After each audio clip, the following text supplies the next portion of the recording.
શિયાળામાં વરસાદની બે સિસ્ટમ સક્રિય, અરબ સાગરમાં ડિપ્રેશન સક્રિય, બંગાળની ખાડીમાં ચક્રવાત મોન્થા સક્રિય. દક્ષિણ ગુજરાત અને સૌરાષ્ટ્રમાં ભારે વરસાદની આગાહી. 27મીએ ગુજરાત નજીક પહોંચી શકે છે ડિપ્રેશન.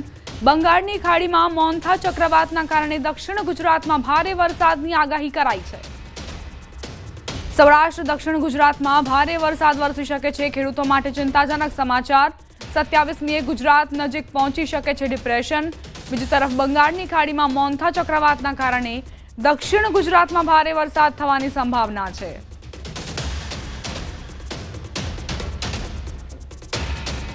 વિંડીના માધ્યમ સમજવાનો પ્રયત્ન કરીએ કે આખરે આ જે ચક્રવાત છે તે કેવી રીતે સર્જાયું છે. તો બંગાળની ખાડીમાં આપ જોઈ શકો છો, આ જે ચક્રવાત છે તેના કારણે સીધી અસર દક્ષિણ ભારતના રાજ્યોની સાથે સાથે મધ્ય ભારત અને સાથે જ પશ્ચિમ ભારત ત્યાં પણ વરસી શકે છે. અને એટલે દક્ષિણ ગુજરાતનો જે પટ્ટો છે તે પ્રભાવિત જોવા મળશે.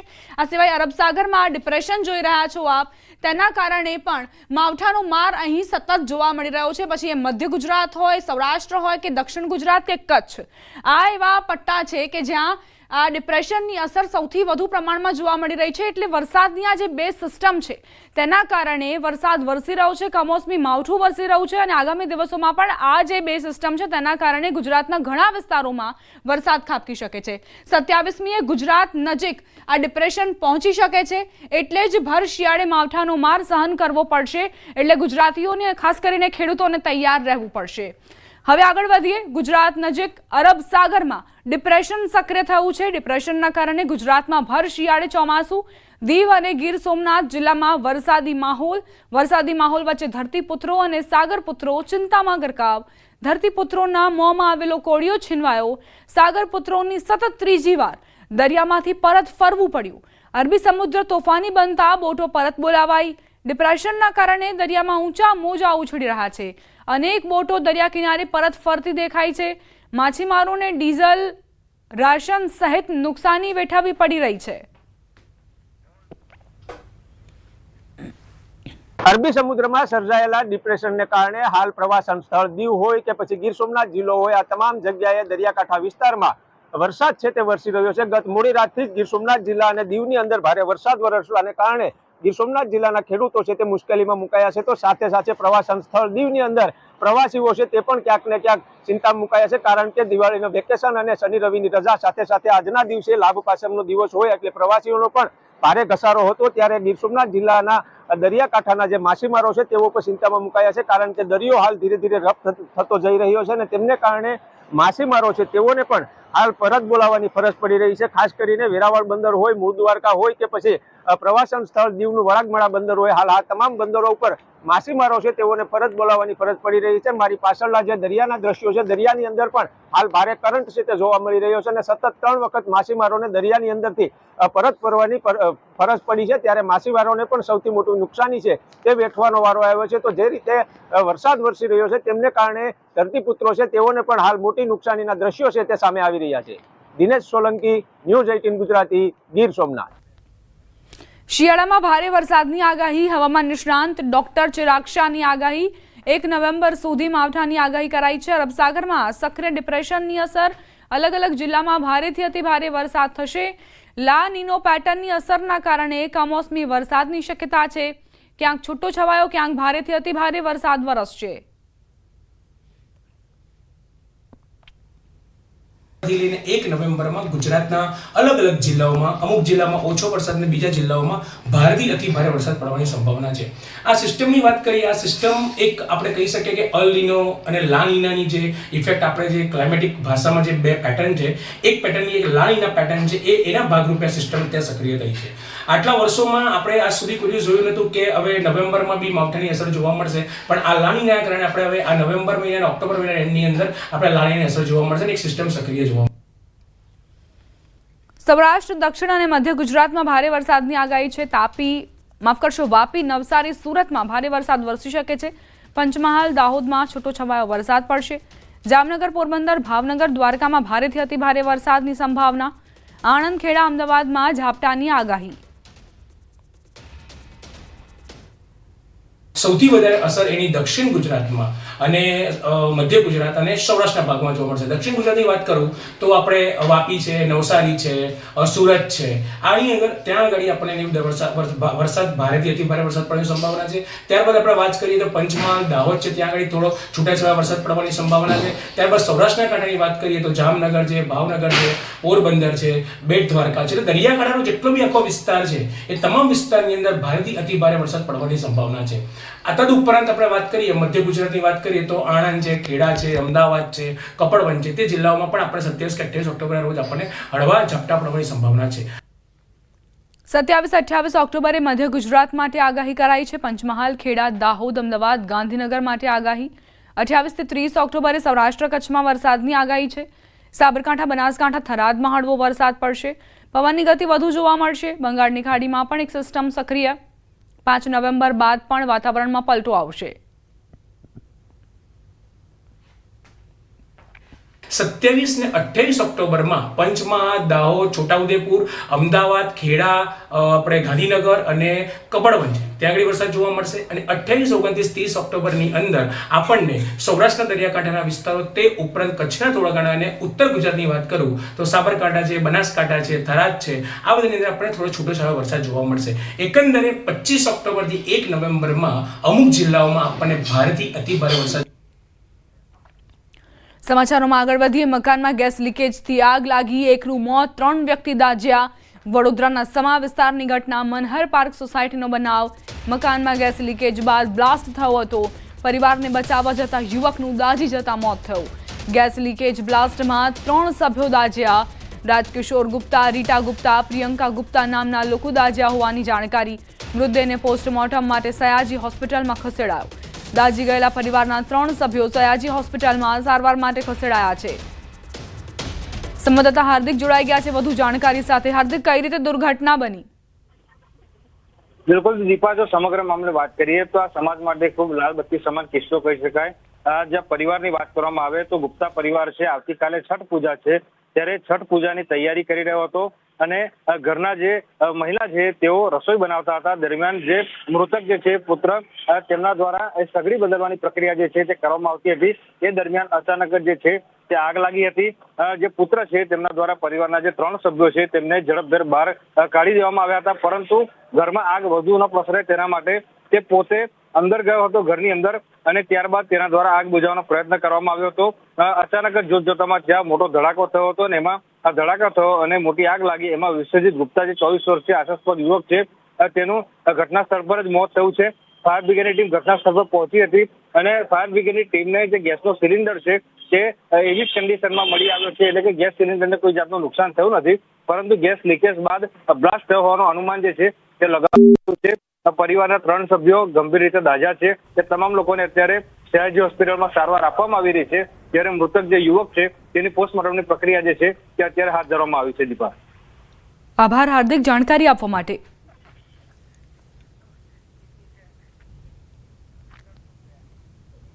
ભાવનગરમાં પીએસઆઈ સામે દુષ્કર્મની ફરિયાદ નોંધાઈ. તત્કાલીન અને હાલ પોરબંદર ખાતે ફરજ બજાવતા પીએસઆઈ બેન્જામિન પરમાર વિરુદ્ધ દુષ્કર્મની ફરિયાદ નોંધાઈ છે.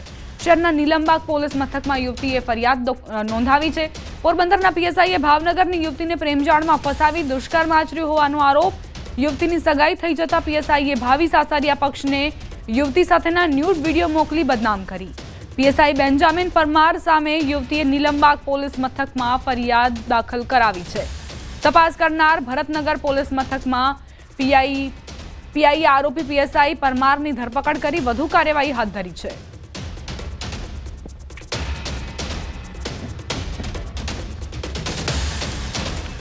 અમદાવાદ જિલ્લાના બોપલમાં પોલીસે દારૂ અને હુક્કા પાર્ટી કરી રહેલા યુવક યુવતી સહિત કુલ 20 લોકોને ઝડપી લીધા, જેમાંથી 5 આરોપીઓના પોલીસે 5 દિવસના રિમાન્ડની માંગણી કરી. ફાર્મ હાઉસના માલિક મિલન પટેલ, આયોજક, દારૂ પહોંચાડનાર તેમજ હુક્કાની વ્યવસ્થા કરી આપનાર એમ કુલ 5 આરોપીઓના રિમાન્ડની માંગણી કરાઈ હતી. કોર્ટ દ્વારા 5 આરોપીઓના સોમવાર બપોર 1 વાગ્યા સુધીના રિમાન્ડ મંજૂર કરાયા છે. આજે ટોટલ 20 આરોપી રજૂ કરવામાં આવ્યા હતા. તેમાંથી 5 જણ માટે રિમાન્ડ અરજી મૂકવામાં આવી હતી પોલીસ ડિપાર્ટમેન્ટ દ્વારા, અને એ 5 જણના રિમાન્ડ માટે ફિક્સ ફોર હિયરિંગ કરવામાં આવ્યું છે. અને બાકીના માટે પણ જામીન અરજી, જે બાકીના આરોપીઓ છે તેમની પણ ફિક્સ ફોર હિયરિંગ કરી છે. બીજી વસ્તુ, મારા ક્લાયન્ટ જે છે તે ખાલી માલિક છે જગ્યાના, તેમનો આ પાર્ટીમાં કોઈ જ રોલ નથી. તેમણે જ્યારે જગ્યા ભાડે આપવામાં આવી હતી તે જગ્યાના રૂલ્સ એન્ડ રેગ્યુલેશન પણ બનાવીને ઇન્ટરનેટ ઉપર મૂકેલા છે. રાજકોટ શહેરમાં વધુ એક હત્યાની ઘટના બની. જામનગર રોડ પર આવેલા ઘંટેશ્વર વિસ્તારમાં દિન દહાડે વિજય સોલંકી નામના વ્યક્તિની હત્યા કરાઈ. ધર્મેશ બ્રાહ્મણ નામના વ્યક્તિ દ્વારા છરીના ઘા ઝીકી હત્યા કરાઈ. ધર્મેશે તેની પત્ની સાથે મળી પાડોશમાં રહેતા વિજયને મોતને ઘાટ ઉતારી દીધો. મરણ જનાર પર ચોરીની શંકા રાખી હત્યા કરી નાખી. હત્યા કરનારના ઘરે ચોરી થઈ હતી, જેની વિજય પર શંકા રાખી હત્યા કરી દીધી. પોલીસે ધર્મેશની ધરપકડ કરી આગળની તપાસ હાથ ધરી છે.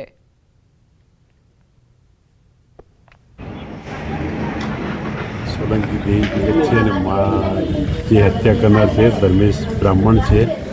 હાલમાં ફરિયાદની કાર્યવાહી ચાલુ છે, તેમજ ઇન્ક્વેસ્ટ પંચનામો તેમજ જરૂરી કાર્યવાહી હાલમાં પોલીસ કાર્યવાહી ચાલુ છે. પાટણના રાધનપુરમાં પોલીસે અસામાજિક તત્વોને કાયદાનો પાઠ ભણાવ્યો.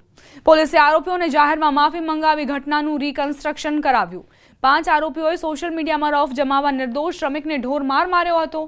5 આરોપીઓએ શ્રમિકને માર મારી રીલ બનાવી હતી. પોલીસે હિંમત ઠાકોર, સંજય ઠાકોર અને આનંદજી ઠાકોર સહિતના આરોપીઓ સામે કાયદાકીય કાર્યવાહી કરી છે. સમાચાર સુરેન્દ્રનગરથી. સુરેન્દ્રનગરના વઢવાણ તાલુકાના ગોમટા ગામમાં લોકોને મોડી રાત્રે ફૂડ પોઈઝનિંગની અસર થઈ, જે બાદ તેમને સારવાર માટે ખસેડાયા. ગામમાં અંદાજે 60 થી વધુ લોકોને ફૂડ પોઈઝનિંગ થતાં જ દોડધામ મચી. ઘરના વાસ્તુ પ્રસંગમાં છાશ પીધા બાદ પરિવારજનો સહિત પ્રસંગમાં આવેલ લોકોની તબિયત લથડી હોવાનું અનુમાન છે. ભોગ બનનાર લોકોને લીંબડી તેમજ વઢવાણ સહિતની હોસ્પિટલોમાં ખસેડવામાં આવ્યા. આ બનાવને પગલે આરોગ્ય તંત્રના અધિકારીઓ સહિતનાઓએ હોસ્પિટલ તેમજ સ્થળ પર પહોંચી વધુ તપાસ તેજ કરી. ભોગ બનનાર તમામ લોકોની તબિયત હાલ સ્થિર હોવાથી તંત્રએ રાહત અનુભવી.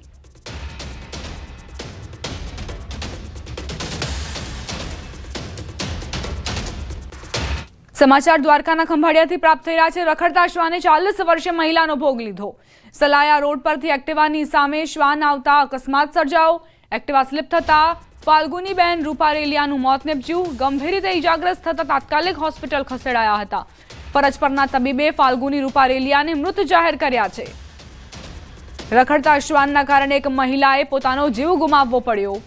વારંવાર આ પ્રકારની ઘટનાઓ બનતી આવી છે, તેમ છતાં પણ પ્રશાસન તરફથી રખડતા શ્વાનોનો પ્રશ્ન દૂર કરવાના કોઈ જ નક્કર પગલાં નથી લેવાતા. ગીરના દુર્લભ દ્રશ્યો કેમેરામાં કેદ. દીપડાએ અચાનક તરાપ મારી મગરનો શિકાર કરવા પ્રયાસ કર્યો. ઘટના સાસણગીરમાં આવેલા કમલેશ્વર ડેમ નજીકની હોવાનું અનુમાન છે. મગર પર તરાપ મારતા દ્રશ્યો કેમેરામાં કેદ. વિડીયો સોશિયલ મીડિયામાં વાયરલ થયો. હાલ સોશિયલ મીડિયામાં વાયરલ થતા દીપડાની આક્રમકતાએ ભારે ચર્ચાઓ જગાવી છે.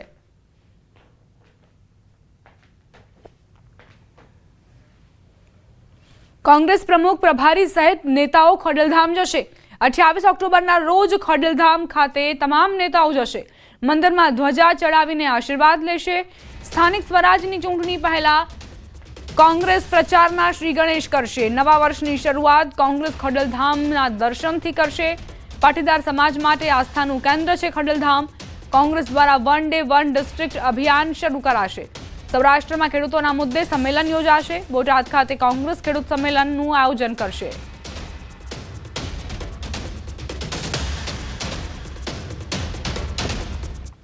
રાજકોટના હવાઈ મુસાફરો માટે દિલ્હી જવાની 2 ફ્લાઇટ શરૂ કરાઈ. એર ઇન્ડિયા અને ઇન્ડિગો 2 નવી ફ્લાઇટો શરૂ કરવામાં આવી. દિલ્હી માટેની 2 ફ્લાઇટ મળતા સૌરાષ્ટ્રવાસીઓને ફાયદો થશે. દિલ્હી માટેની ફ્લાઇટથી ઉદ્યોગકારોને અને ધંધાર્થીઓને વેગ મળશે. આવનારા દિવસોમાં આંતરરાષ્ટ્રીય ફ્લાઇટ ચાલુ કરવા રજૂઆત કરાઈ. ભારત સરકારના એવિએશન મંત્રાલયે રાજકોટને લાભ પાંચમના દિવસે ઇન્ડિગો અને એર ઇન્ડિયા 2 એરલાઇન્સ દ્વારા ફ્લાઇટ ઓપરેશન ચાલુ કરવામાં આવ્યું છે. ઉદ્યોગકારો માટે આંતરરાષ્ટ્રીય ટ્રાવેલિંગ બહુ મહત્ત્વનું હોય છે. વિદેશથી વેપારીઓ રાજકોટ મોરબીની સતત મુલાકાત લેતા હોય છે, જેને ધ્યાનમાં રાખીને આગામી દિવસોની અંદર રાજકોટ દુબઈની ફ્લાઇટ ચાલુ થાય, આંતરરાષ્ટ્રીય ફ્લાઇટ ચાલુ થાય, એના માટે એવિએશન મિનિસ્ટ્રીને અમે રજૂઆત કરી છે. અમદાવાદ મહાનગરપાલિકા દ્વારા ગરીબ અને ઘર વિહોણા લોકોને પાકા મકાનો પૂરા પાડવા માટે 10,000થી વધુ મકાન બનાવવા માટેનું આયોજન હાથ ધરાયું છે. એએમસી આગામી વર્ષમાં શહેરના વિવિધ વિસ્તારમાં અંદાજિત 1406 કરોડના ખર્ચે મકાનો તૈયાર કરશે. શહેરના વિવિધ વિસ્તારોમાં ઈડબ્લ્યુએસના 2,623 મકાન, સ્લમ રીડેવલપમેન્ટ હેઠળ 2,497 મકાનો, એલઆઈજી હેઠળ 1,233 મકાનો તેમજ પ્રધાનમંત્રી આવાસ યોજના હેઠળ 3,794 આવાસ બનાવવામાં આવશે.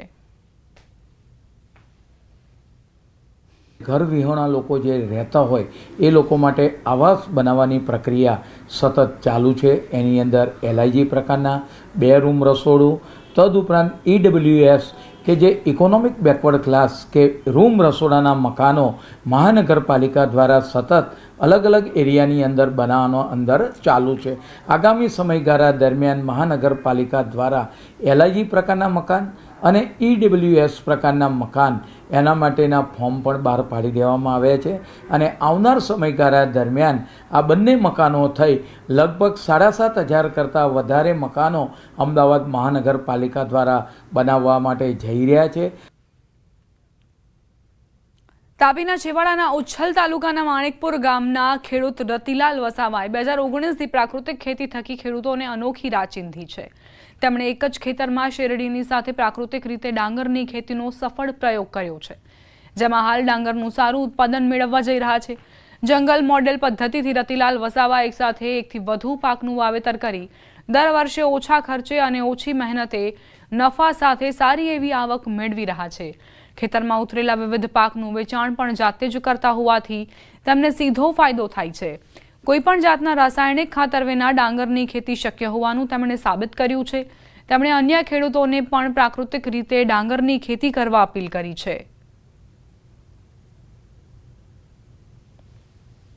ચોમાસા દરમિયાન આપણે ડાંગરનો પાક લીધો છે અને એનું વેચાણ માટે આપણે જો પ્રાકૃતિક કૃષિ કરું છું તો એનું વેચાણ મેં ખુદ જાતે જ કરું છું. પણ આપણા જે રાસાયણિક કૃષિ કરતા હોય એ ખેડૂતોને ડાંગરની વેચવામાં કે એમાં તકલીફ પડતી હોય, પણ મેં પ્રાકૃતિક કૃષિ કરું છું તો મેં મારી પોતાની ચોખા કાઢીને જ વેચું છું અને એનું વેચાણ પોતે જ કરું છું. તો આપણે માર્કેટમાં કે કઈ જગ્યાએ જોવાની રહેતી નથી અને આપણે ડાયરેક્ટ આપણે ઉપભોક્તા સુધી આપણે પહોંચી શકીએ છીએ. મને આ 15 ગુંઠા કે 13 ગુંઠા જમીન છે એમાં આપણે 1,60,000 જેવી આવક થયેલી કેરી અને હળદર પાવડર અને આદુ મળીને. એમાં આપણે ખર્ચો પર જો 50,000 કાઢી નાખીએ તો 1 લાખ રૂપિયાનો નફો સીધો દેખાય છે વાર્ષિક. રોકાઈશું એક બ્રેક માટે. આપ જોતા રહો ન્યૂઝ 18 ગુજરાતી.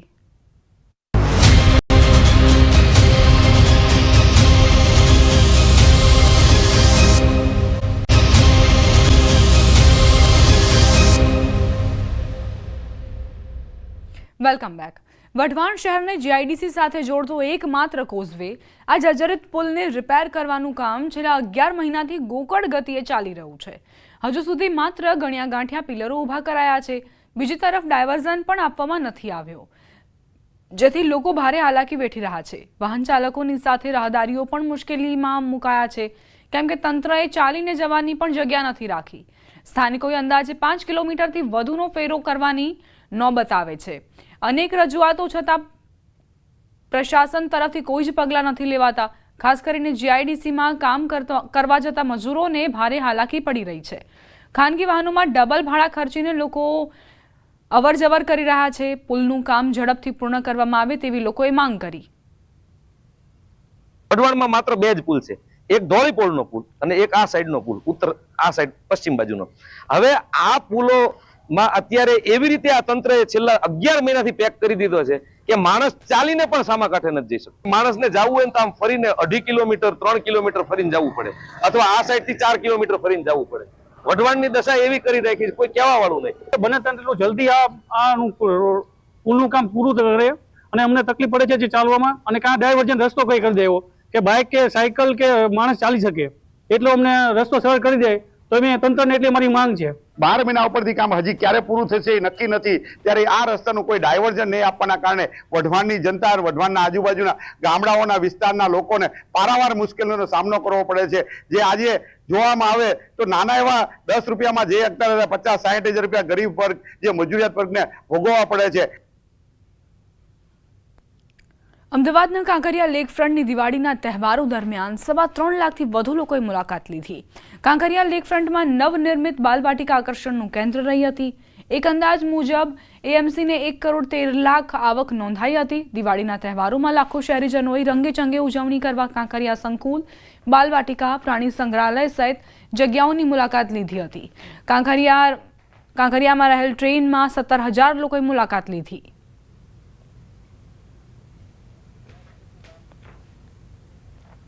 દિવાળી વેકેશન શરૂ થતાં જ રાજ્યભરમાં ફરવાનો માહોલ જોવા મળી રહ્યો છે.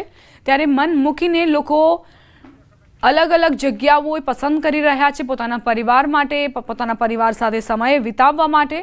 દિવાળીના તહેવારમાં બાળકોને જે વેકેશન મળે છે તેના કારણે પરિવારો દમણ, દીવની મુલાકાતે પણ પહોંચ્યા છે.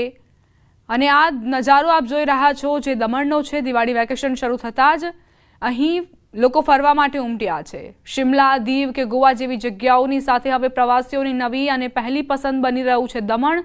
છેલ્લા 6 વર્ષમાં દમણના દરિયા કિનારાનો જે રીતે કાયાપલટ થયો તે રીતે પ્રવાસીઓ અહીં ઉમટી રહ્યા છે. પ્રવાસીઓને તે મંત્રમુગ્ધ કરી દે છે. એક તરફ શાંત દરિયો અને બીજી તરફ આથમતો સૂરજ. દમણના દેવકા અને જંપોર બીચની આ નયન રમ્ય નજારો જે પ્રવાસીઓને આકર્ષી રહ્યો છે. दिवाली में बहुत मजे किए हमने. दिवाली तो हमने सेलिब्रेट कर ली और आज हम इधर सब घूमने आए हैं. हमने अभी तक देवका बीच और जमपुर बीच सब घूम लिया है. यहाँ पे अभी हम राइड्स करने आए थे जिसमें हमने बम्पर राइड्स की और हमने स्पीड बोट की जिसमें हमें बम्पर राइड्स में सबसे ज़्यादा मज़ा आई. एंड अभी दमन इतना डेवलप हो गया है कि वो गोवा को भी ऑलमोस्ट पीछे छोड़ चुका है एंड काफ़ी ज़्यादा गोवा से अफोर्डेबल हो गया है. અને અહીંયા આવીને ખૂબ જ મજા આવી. આજે અહીંયા જે બ્લેક સેન્ડ છે એ અમને જોઈને બહુ આનંદ થયો. સેકન્ડ થિંગ કે જે અહીંયા વિકાસ થયો છે કે જે અહીંયા સ્પોર્ટ્સ રાઇડ છે જે આપણને બજેટ ફ્રેન્ડલી રેટમાં મળી જાય છે જે ગોવામાં બહુ જ કોસ્ટલી હોય છે. તો અહીંયા અમે ઘણી બધી રાઇડ્સનું મજા લીધી છે. અત્યારે સનસેટનું અમે મજા લઈ રહ્યા છે. ફૂડનું ડેવલપમેન્ટ છે, road wise, safety wise all development આપણું અહીંયા દમણમાં થઈ ગયું છે. એટલે બહુ જ એન્જોય કર્યું છે. जैसे होटल इंडस्ट्री की अगर हम बात करें तो पिछले 7 सालों में दमन में होटल इंडस्ट्री में एक बहुत बड़ा बूम आया है क्योंकि 7 साल में दमन में टूरिज्म बहुत आगे बढ़ा है. દિવાળી પછી પણ દીવમાં જાણે દિવાળીનો માહોલ જોવા મળી રહ્યો છે. દીવના નાગવા બીચ પર પ્રવાસીઓનો જમાવડો થયો. નાગવા બીચ પર પ્રવાસીઓનું કીડિયારું ઉભરાયું. જ્યાં જુઓ ત્યાં પ્રવાસીઓ જ પ્રવાસીઓ નજરે પડ્યા. નાગવા બીચ પરના સ્થાનિક ધંધાર્થીઓમાં ખુશીની લહેર વ્યાપી.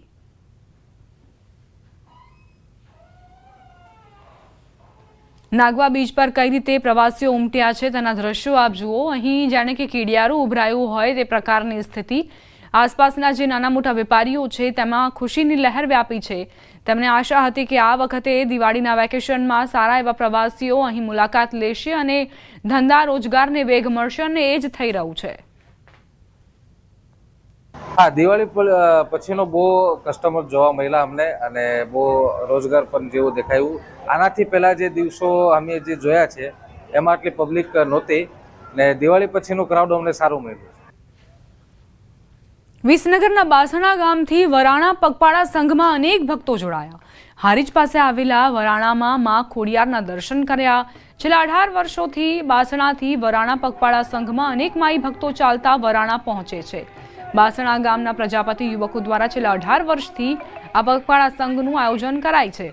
ઉત્સાહી યુવાનો દ્વારા તમામ પ્રકારની વ્યવસ્થા કરાઈ છે. 100 કિલોમીટરની આ પગપાળા યાત્રામાં વડીલોથી લઈને નાના બાળકો પણ ભાગ લે છે અને માં ખોડિયારના દર્શને જાય છે. કેટલાક ભક્તો દ્વારા વરાણામાં માં ખોડિયારના દંડવત દર્શન પણ કરાય છે અને પરિવારની સમૃદ્ધિ માટે પ્રાર્થના પણ કરાય છે. વરાણામાં માં ખોડિયારના દર્શન કરવા માટે તમામ યુવકો પહોંચ્યા. પ્રજાપતિ સમાજના યુવકો દ્વારા આ આયોજન કરવામાં આવે છે. દર વર્ષે 100થી વધુ ભક્તો સંઘમાં જોડાઈને અને પગપાળા વરાણામાંના દર્શન કરવા માટે પહોંચે છે. આ વખતે પણ એ જ થયું. મોટા પ્રમાણમાં યુવકોએ ભાગ લીધો. વડીલોથી માંડી નાના બાળકો પણ આ પદયાત્રામાં જોડાયા. બાસણા ગામથી વરાણા પગપાળા સંઘમાં અનેક ભક્તોએ જોડાઈને ધન્યતા અનુભવી. હારીજ પાસે આવેલા વરાણામાં મા ખોડિયારના દર્શનાર્થે તેઓ પહોંચ્યા. દંડવત કરીને પણ ઘણા એવા જે ભક્તો હોય છે તે પહોંચતા હોય છે. વરાણા પગપાળા સંઘમાં અનેક માઈ ભક્તો ચાલતા ચાલતા વરાણા દર્શનાર્થે પહોંચ્યા. આ સાથે જ બુલેટિનમાં અત્યારે બસ આટલું જ. વધુ અપડેટ્સ માટે આપ જોતા રહો News 18 ગુજરાતી.